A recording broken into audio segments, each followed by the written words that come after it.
Okay, let's get back now to the breaking news in Charlotte. Heated protests there after police shot and killed a man just hours ago. The officers were serving a warrant on somebody else, we're told, when they came across this man inside a car. Police say he got out with a gun, then got back in the car. When they approached him, he got out of the car again with the gun.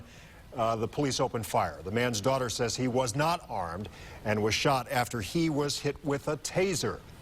Now, this is the third officer-involved shooting to make headlines in the last week, sparking questions about use of force and calls for change. And Rob, is something that we here in Cleveland have been living for years. And those questions and concerns shared with Cleveland police and city leaders tonight. Our Frank Wiley takes us inside the talks. Yeah, Danita, there was some confusion coming into this conversation. People wanted to know what is, or in this case was, considered excessive force.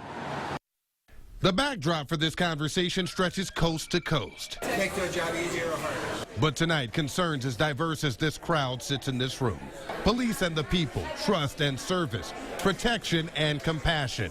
Folks demanding to ensure that the scales of justice are properly calibrated. As facilitator, you keep us focused on the use of force. Yes, sir. Okay, fine. Cleveland Police Chief Calvin Williams extending transparency, a ride down the path of an officer's shift and intent. Come out with us and see how we actually do the job, not to listen to urban legend. Talk of excessive force came up and feelings came out. We need to have community voice actively engaged. That's Dr. Rhonda Williams. She outlined the blueprint. Cleveland Community Police Commission is 13 members, 10 of us are civilians, 3 of us are representatives from the 3 police associations. Outreach has stretched outside of this room. More than 100 community groups have been included in the conversation about police, Cleveland, the consent decree, and how to avoid everything bad that's happening elsewhere.